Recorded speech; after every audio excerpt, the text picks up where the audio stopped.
안녕하세요. 존 무하나드입니다. 자, 어제 저녁쯤에요. 환율이 요동을 쳤거든요. 그래서 지금 나온 뉴스가 뭐냐면요. 한미 밀라노에서 첫 환율 협의를 했다. 그래서 원화 절상 압박이 시작되었나 이런 기사가 나왔었는데요.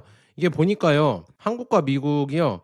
밀라노에서요. 경제 당국들이 만나서 환율 정책에 대해서 얘기를 했다고 합니다. 그래서 야, 이거 진짜 우리한테도 예전 지금 일본이 당했던 플라자 합의를 또 하려고 하는 거 아닌지 약간 그런 것도 의심이 되고요. 그다음에 5일날 그랬다고 하니까 그때 5일날 언제였죠? 5월 5일날 대만 달러도 갑자기 절상이 되면서 환율이 급락을 하면서 대만도 문제가 많이 터졌잖아요. 그래서 대만에서도 유튜버들이 몰래 지금 대만에서 환율 이거 절상을 한 거 아니냐 이렇게 얘기가 많이 나왔었거든요. 그래서 우리나라 지금 차트를 보면은요 갑자기 지금 어제 지금 오후 정도에 보니까 갑자기 급락을 했습니다. 지금 보면은 1420원에서 1390원까지 급락을 했거든요. 이렇게 급락을 해서 아 이거 어떻게 하냐 이거 대체 문제가 뭘까 하니까 그때 기사가 나왔습니다. 5월 5일 날 밀라노에서 환율 이거 협약을 한 거 아니냐. 아직 뭐 오피셜로 나온 건 아닙니다. 그런데 그런 또 의심을 하는 거죠. 이게 지금 일주일 전에 대만에서 이런 거를 의심을 했었거든요. 그래서 지금 보시면은요. 자, 우리나라가 미국 경제 당국이랑 만나서 밀라노에서 환율 정책이 협의한 것으로 확인됐다. 확인이 됐다고 하네요. 그래서 양국이 지금 2+2 통상 협의에서 환율 정책을 의제에 포함한 이후 이 관련 논의가 본격화된 거라고 합니다. 그래서 이렇게 돼서 과연 미국에서 위안화가 아니라 원화 절상을 요구를 한 건지 그거는 정확하게 모르겠지만 환율에 대해서도 뭐 여러 이런 협의를 했다는 얘기죠. 그래서 제가 봤을 때 미국이 원하는 거는 원화 절상이지 않을까 저는 그렇게 보고 있으면 그래야 원화 절상을 해야 미국의 지금 달러가 절하되면서 미국의 수출 경쟁력이 늘어나고 또 제조업 일자리나 뭐 이런 게 늘어날 수도 있겠죠. 그리고 원화가 절상이 돼야 뭐 우리나라 기업들이 또 미국에 들어가서 이런 공장을 지을 때도 당연히 지금 달러 가격이 싸지니까 더 빠르게 이렇게 공장을 더 지을 수가 있고 우리나라의 이 기업들을 더 가져갈 수가 있겠죠. 그러니까 우리나라는 원화가 절상되면 좋은 점도 있고 나쁜 점도 있겠지만 수출을 하는 국가에서는 원화가 절상되면요 좋지 않습니까? 원화 절상이 뭐냐 저한테 물어보시면요 원화 가치가 올라가는 거예요. 그러니까 원화 가치가 달러 대비해서 비싸지는 겁니다. 그러면은 수출할 때는 경쟁력이 줄어들겠죠. 그래서 이거를 한 번씩 생각하시면 될 것 같고요. 그래서 지금 기사를 한번 쭉 보시면요. 미국은 그간 우리나라를 비롯해 중국, 일본, 대만, 인도, 베트남, 독일 등 수출 경쟁력이 높은 국가들, 이 국가들이 수출 경쟁력을 높이기 위해서 자국 통화를 가치를 평가져라. 그러니까 평가를 낮춘다는 얘기죠. 평가를 낮추는 것을 의심해 왔다. 그래서 매년 환율 보고서 발표할 때 미국 상대로 큰 규모의 무역 흑자를 내고 있는 국가들을 관찰 대상국이다. 이렇게 하면서 압박을 했었죠. 그래서 이 환율 조작이라고 이렇게 저격을 우리나라도 받기도 했었는데 그래서 이런 것 때문에 미국이 이 절상을 하자. 그러니까 이게 완전 이 플라자 합의 제2의 플라자 합의를 할 수도 있다 이런 얘기가 나오는데 이게 뭐냐면요 완전 치트키예요. 그냥 지금 환율 1,400원인데 아예 이제는 700원으로 낮춰버리자. 아 뭐 밑도 끝도 없다. 그냥 낮추자. 낮추면은 당연히 미국한테 유리해져 버리는 거죠. 아 물론 미국 입장에서도 우리나라 이런 그러니까 수입하는 품목들이 당연히 비싸지니까 그 점에서는 좀 안 좋아지겠지만 미국은 최고의 수입국이니까 한국 거 수입하던 거를 중국이나 아니면 뭐 다른 일본이나 이런 걸로 대체해버리면 되고 한국의 가치는 확 줄어들면 되는 겁니다. 자 이게 되면서 우리한테는 그렇게 좋은 이런 상황은 아닙니다. 만약에 플라자 합의가 진짜 이루어졌다고 하면은요. 이건 조금 많이 걱정된다. 그리고 더 우려되는 상황은 이따가 제가 말씀드리겠지만 우리나라가 계속 추구하는 부동산 위주의 정책과 돈풀기 정책 이게 또 맞물려 버리면은요 일본의 잃어버린 30년이 우리나라한테도 그대로 올 수가 있습니다. 그래서 그게 좀 더 걱정이 됩니다. 그래서 이거 보시면 대만도 그랬잖아요. 대만도 루머로 끝났던 환율 쇼크 지난주에 대만이 루머로 이렇게 퍼졌잖아요. 근데 이게 왜 대만에는 왜 제2의 플라자 합의설이 왜 컸냐? 대만에는 대표적으로 친중이냐? 이 우리나라는 정치는 뭐 좌파냐 우파냐 이렇게 나누잖아요. 얘네는 친중이냐 친미냐 이거를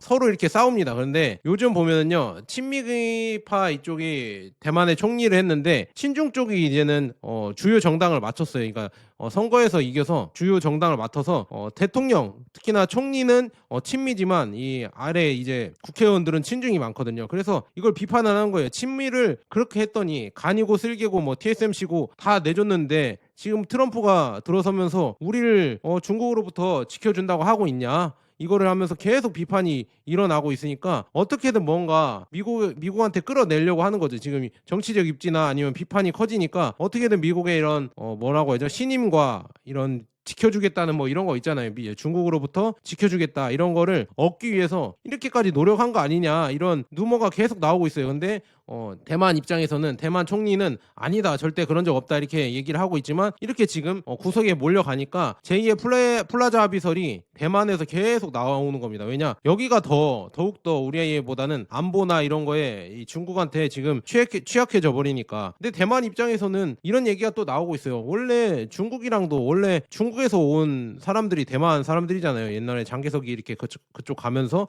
지금 섬으로 대피하면서 그렇게 갔었는데 결국에는 중국에 뿌리가 있고 친척들도 많고 중국이랑 우리랑 북한이랑 다르게 중국이랑 많이 교류를 하고 중국에서도 많은 돈을 얻어요. 그러니까 우리가 북한을 생각하는 것보다는 훨씬 더 중국이랑 가깝기 때문에 막 이런 얘기도 나오는 거예요. 그냥 중국이랑도 잘 지내고 그냥 우리 체제만 인정받고 그냥 뭐 잘 지내자 거래도 하고 얼마나 좋냐 그렇게 의견이 나오는 데가 많이 있거든요. 그런데 지금 요즘은 친미파가 이제 대만 총통을 맡으면서 그게 아니다. 우리는 미국이랑 같이 가야 된다. 중국은 좀 배척을 해야 된다. 막 이렇게 얘기를 나오니까 중국은 계속 압박을 하는 거죠. 대만을 둘러싸고 포위 훈련도 하고 있고. 네, 그렇게 훈련을 하는데 요즘은 트럼프가 돼서 별로 대만을 돌보지 않잖아요. 지금 뭐 훈련하든 말든 뭐 옛날에는 프랑스 함대나 프랑스 함선이나 아니면 미국 함선이 좀 주변을 배회하고 그랬는데 요즘은 지금 자기 살기도 바쁘니까 프랑스도 그렇고 미국도 그렇고 자기 바쁘니까 그런 거를 안 해주니까 더욱더 이런 압박이 거세지니까 미국 보고 빨리 지켜달라고 이렇게 하기 위해서 플라자 합의를 울며 겨자 먹기로 한 거 아니냐 이런 의심을 계속 받고 있습니다. 그런데 더 중요한 거는 우리나라가 더 문제죠. 우리나라도 만약에 이런 계속 미국한테 우리는 솔직히 말하면은요 엄청 잘 보이려고 하잖아요. 미국이라고 하면은 껌뻑 죽고 미국이 하면은 다 오케이고 다 잘한다. 미국이 다 이긴다.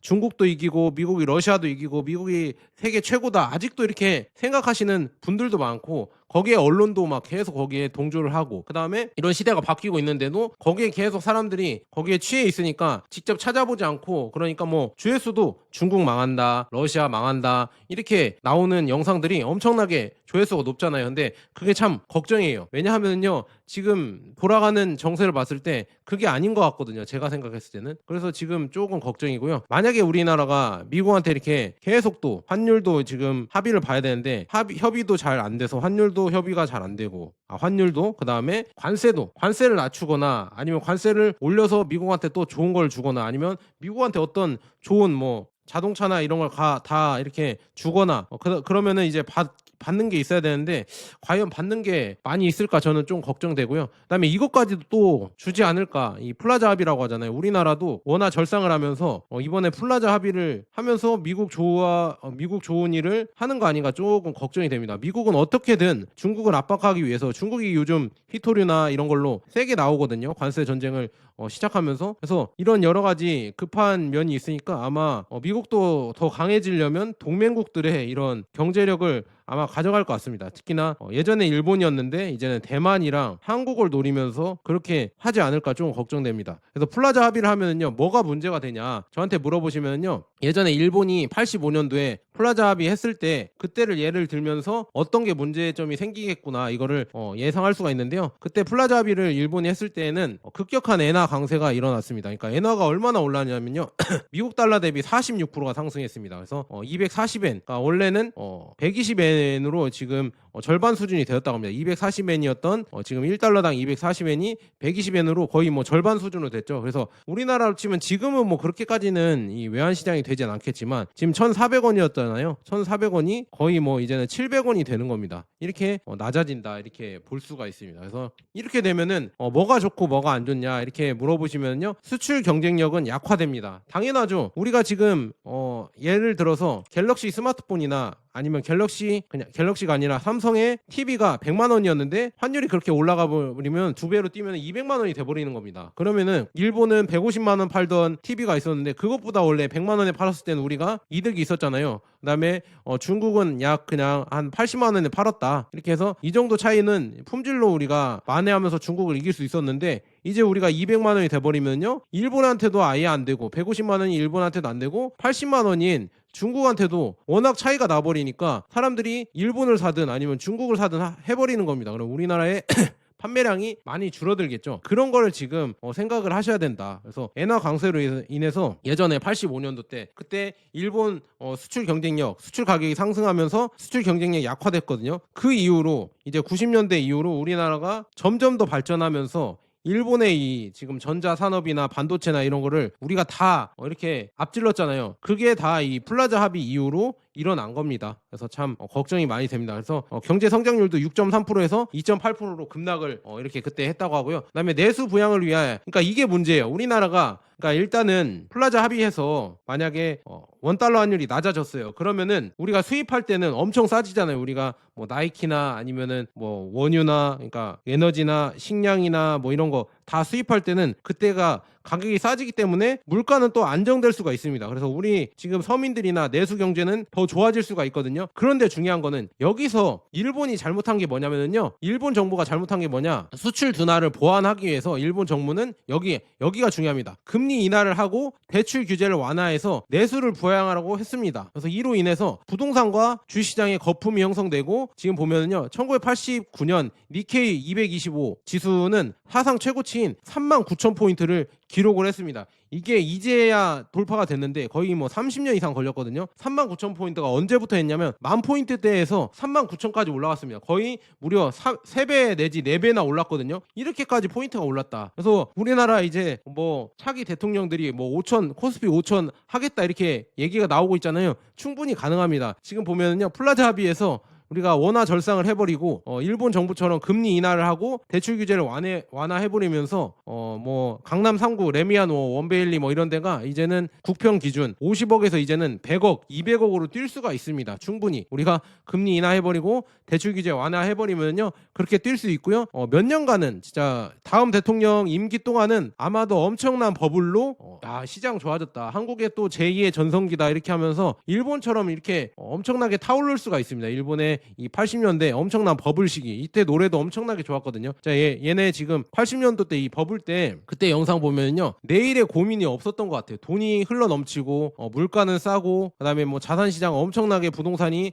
늘어나면서 지금 금리는 낮고 부동산은 펌핑이 되고 이렇게 돈이 많이 도는 시대였거든요. 근데 이렇게 되다 보니까 출산율이 떨어지고요. 그다음에 삼고남이라고 해서 여성들의 눈이 높아지면서 결혼율이, 혼인율이 떨어집니다. 떨어지고 그다음에 버블이 너무나 커지니까 일본 입장에서는 이거 이렇게 하면 안 되겠구나, 이 버블이 너무 커지면은 지속 가능성이 없어지겠구나 해서 1989년부터 일본 정부는 금리를 인상하여 과열된 자산 시장을 진정시키려고 했으나 이로 인해 부동산과 주식시장이 거품이 붕괴됐습니다. 이게 붕괴되면서 1990년대부터 장기 침체에 빠져서 잃어버린 10년이 아니라 30년이죠. 잃어버린 30년이 계속 됐었죠. 그래서 이렇게 우리가 일본을 봤을 때 우리도 충분히 일본의 이런 그림대로 갈 수 있지 않을까, 일본의 전철을 밟지 않을까, 저는 조금 걱정이 많이 됩니다.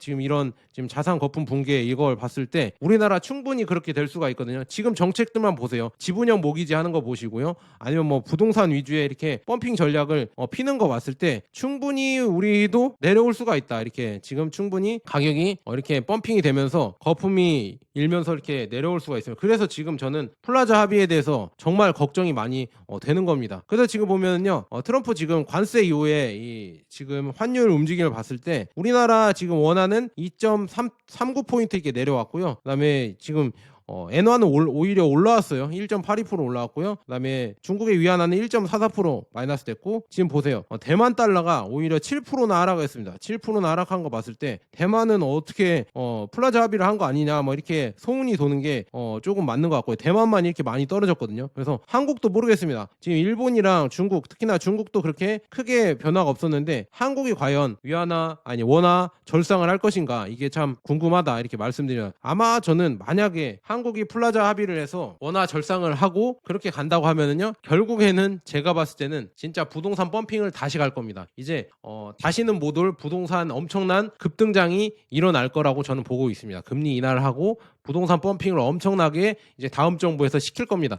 그러면은 여러분들 어떻게 해야 되냐면, 그때 이제 고점을 잘 잡으시고 부동산을 처분하시고 미국 주식이나 금이나 아니면 달러로 바꿔 놓으시던가 그렇게 하시는 게 가장 베스트 하지 않을까. 하지만 고점은 모릅니다. 여러분들 더 올라갈 수가 있고요. 내가 팔면 더 올라갈 수도 있고요. 아니면 내가 팔지 못해서 그때부터 이제 추락하면서 급락할 수도 있습니다. 그래서 도쿄에 예전에 집값이 10분의 1 토막 난 데도 있다고 하거든요. 90%가 빠졌다, 80%가 빠졌다, 이렇게 고점 대비해서. 거기에 저출산과 고령화 거기도 그렇게 됐었잖아요. 그게 지금 우리나라가 똑같게 지금 일본이랑 똑같이 가는 것 같다. 지금 30년 느리게 가는 것 같거든요. 참 이게 조금 많이 걱정이 된다, 이렇게 여러분들에게 말씀드립니다. 그래서 다시 한번 요약을 해드리자면, 플라자 합의를 하면 미국 주도로 달러 약세와 엔화 마르크화 강세를 유도했는데요. 그래서 엔화 가치가 거의 50% 급등, 2배가 늘어났습니다. 그래서 수출 경쟁력이 약화되고 성장률은 급락을 했다. 엔고 현상이 일어났고요. 그다음에 금융 완화와 버블 정책이 커졌다. 그래서 저금리로 유동성을 확대하면서 주식시장과 부동산 시장이 버블을 형성을 했다. 이게 큰일 난 거죠. 그다음에 버블 붕괴, 이제 불황이 찾아왔다. 1990년대부터 이제 버블 붕괴되고 장기 불황, 잃어버린 30년이 시작됐다. 그래서 대응과 변화, 내수 중심으로 전환하고 해외 생산 확대, 그다음에 경제 구조가 변화됐다. 근데 우리나라가 과연 이 내수 위주의 정책을 하고 있냐? 그게 중요한 거죠. 내수 위주의 정책을 안 하고 있잖아요. 그래서 참 걱정이 많이 된다, 이렇게 볼 수가 있고요. 그다음에 이제는 미국과 중국은 지금 합의를 하는 것 같습니다. 합의를 하면서 관세를 30%로 낮췄죠. 지금 중국에 관세를 낮췄고, 그다음에 중국도 미국한테 10%로 이렇게 관세를 낮추면서 이렇게 가고 있는데, 제가 봤을 때는 이거를 추진한 데가 미국이거든요. 그러니까 저는 중국이 어느 정도 얘네들은 계속 버틸 수가 있겠구나. 왜냐, 공산주의고 사회주의이기 때문에. 물론 중국이 미국보다 힘들 가능성이 큽니다. 하지만은 얘네들은 지금 정치적 이념이나 아니면 이런 애국심이라고 해야 되나, 이런 걸로 똘똘 뭉칠 수가 있는데, 미국은 정치 체제가 자유주의고 이런 거기 때문에 사람들의 반발이 커진다는 얘기죠. 그리고 선거가 있기 때문에 이걸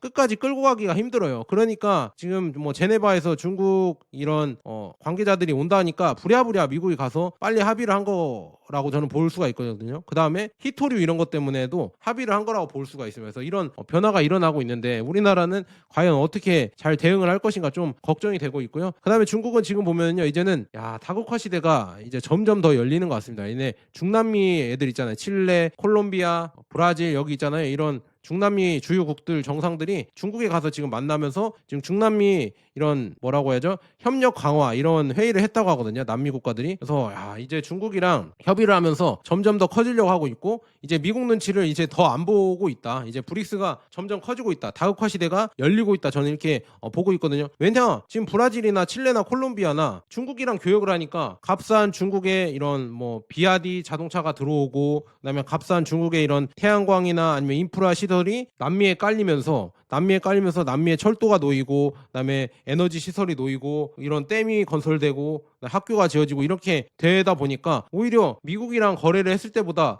더 잘 살게 됐거든요. 중국의 이런 싼 가격에 공산품들 막 엄청난 제품들이 들어오고, 다이소 이런 거, 이제 미니소 이런 게 들어오면서 더 이렇게 서민들의 삶이 좋아지고, 자기들은 이제는 중국한테 팔 수 있는 게 뭐냐, 에너지와 자원들이잖아요. 자원, 식량이잖아요. 이런 거를 중국한테 팔면서 더욱더 이제 윈윈 관계로 계속 가고 있거든요. 그래서 지금 협력이 더 강화되고 있습니다. 서로 필요한 게 니즈가 맞기 때문에 서로 이렇게 더 협력이 강화될 수밖에 없다. 특히나 브라질이랑 엄청 요즘 중국이랑 친해진 것 같고요. 그래서 중국이 러시아, 브라질, 남아프리카 공화국 등 공화국과 맺은 이런 시장 있잖아요. 접근성은 무역 규모를 살펴보면 브릭스가 중요한 의미를 갖는다고 합니다. 그래서 눌라의 방문을 통해 통화 수합, 그다음에 새로운 철도 협상, 브라질의 지금 메이투안 출범, 메이투안이 지금 우리나라로 하면 배달의 민족이거든요. 배달의 민족이 지금 브라질에 이렇게 출범을 했고요. 바이트댄스의 데이터 건설, 그다음에 대규모 에너지 협력, 더 많은 자동차 공장, 광산 거래, 에탄올 프로젝트 등 이런 진행되는 게 엄청나게 많다. 그리고 중국 기술 및 에너지 대기업이 러시아, 남아공, 그다음에 이집트, 에티오피아, 인도네시아에 투자하는 모습을 볼 수 있습니다. 그래서 우리는 사업에 열려 있고요. 큰 신호다, 이렇게 나와 있어요. 그래서 브라질 은행과 중국 인민은행이 통화 스와프를 체결하면서 얘네들도 이제는 달러 거래를 또 이제 배제하면서 이제 위안화로 이렇게 거래를 하려고 하고 있습니다. 그리고 메이투안이 지금 브라질에 키타에 출시되면서 10억 달러의 투자를 약속을 했고요. 그래서 메이투안 브라질 시장 진출, 그다음에 알리, 디디, 테무, 쉬인, 징동닷컴 이런 데에도 이런 대기업들도 지금 진출을 하려고 하고 있고요. 주요 클라우드 DC 중 다수가 브라질에 진출했다고 합니다. 그래서 놀랍지 않죠. 메이투안은 여기에 또 뛰어들면서 다국적 기업들이 이제 브라질에 계속 이제 들어가려고 하고 있습니다. 그래서 지금 브라질에서 음식 배달 서비스인 키타를 출시하고 향후 5년간 이 프로젝트 개발을 지원하기 위해서 10억 달러를 브라질에 투자할 거라고 하고 있습니다. 그래서 메이투안이 이렇게 진출을 했다. 참 대단합니다. 이거 자세하게는 다음에 또 해드릴게요. 그리고 페루와 브라질의 중유 광물에 대한 통제를 또 강화하고 있다. 이제 여기에 대해서 이제 광물도 또 수입을 하려고 하고 있고요. 그다음에 24년 중국과 라틴 아메리카 카리브해의 국가 간 무역 규모는 처음으로 5천억 달러를 넘어섰다고 합니다. 그래서 이는 2세기 초에 40배가 넘는다고 합니다. 야, 어마어마하죠. 그래서 세계의 미래는 남반구에 달려 있다. 그래서 중국은 페루에 남미 최초의 스마트 항만을 건설했죠. 그래서 페루의 창카이 항구라고 해서 이걸 완전 자동화로 페루에 지어졌잖아요. 그래서 이렇게 지금 자동화 항구가 이렇게 깔끔하게 지어졌다, 이렇게 볼 수가 있어요. 이거는 다 자동화로 돌아가면서 이렇게 수출과 수입을 할 수 있다고 합니다. 이렇게 자동화로 다 돌아간다. 사람이 별로 필요 없고 자동화 형식으로 이렇게 돌아갈 수 있다고 하거든요. 참 이거 보면서 점점 더 이제 중국의 이런 남미의 입김이 커지는 것 같습니다. 그래서 이렇게 커지면 수출이나 이런 게 우리나라는 이쪽 남미나 이쪽에서 수출하기가 쉽지 않을 것 같아요. 남미에 지금 비아디나 이런 전기차나 이런 게 계속 들어가고 있거든요. 그래서 앞으로 이제 수출 경쟁력이 우리가 유지해야 될 곳은 미국과 유럽밖에 없는 것 같습니다. 참 그래서 플라자 합의를 해서 이렇게 된다고 하면요, 중국한테 많이 밀리지 않을까. 그래서 페루의 창카이 항구가 지금 개항을 하면서 이제는 브라질에서 여기 지금 창카이 항구 여기까지 연결을 하려고 철도를 지금 계속 이제 짓고 있다고 하면서 브라질에서도 이제 농산물을 창카이 항구로 바로 해서 이 파나마 운하 거치지 않고 바로 이렇게 수출하기 위해서 이렇게 철도나 도로를 계속 건설하고 있습니다. 그래서 23년에는 남미 여러 지역을 연결하는 철도 개발 프로젝트가 계속 제한이 되면서 아르헨티나, 우루과이, 그다음에 브라질 이런 데에서도 이런 개선된 공급망을 통해서 중국으로 더 쉽게 농산물을 수출할 수 있는 길이 점점 열리고 있습니다. 그래서 이런 거를 계속 짓고 있고요. 그다음에 이제 전체적으로 브라질은 진짜 창카이 항구로 갈 수 있게 이렇게 엄청나게 이 녹지대에서 창카이까지 철도를 연결을 하려고 하고 있습니다. 이 수출을 위해서 이렇게까지 지금 하고 있다. 네, 창카이 항구는 중요한 게 뭐냐면요, 파나마 운하를 거치지 않고 바로 페루에서 갈 수 있는 스마트 항구이기 때문에 더 빠르게 이렇게 지금 수출이나 수입이 더 빠르게 될 수가 있다. 이거를 볼 수가 있습니다. 그래서 중국의 1대1로의 하나인, 이렇게 지금 중국의 1대1로인 하나인 이런 항구가 이렇게 될 수가 있다. 이 항로가 될 수가 있다고 합니다. 그래서 이렇게 계속 수출이 넘어갈 수 있고요. 이런 거를 통해서 지금 뭐 비아디도 브라질에 뭐 엄청난 거래를 하고 있죠. 그래서 10,000대가 넘는 브라질, 지금 여기에 두 선박 합쳐서 10,000대가 넘는 이런 차량들, 전기차들이 브라질로 향했다고 합니다. 그래서 어마어마하죠. 지금 비아디의 성장도 이렇게 봤을 때 정말 무섭다, 이렇게 볼 수가 있는데, 지금 오늘 지금 보니까요, 원유랑 브렌트유나 그다음에 가솔린이나 이런데 지금 금은 이것도 갑자기 급락을 하고 있거든요.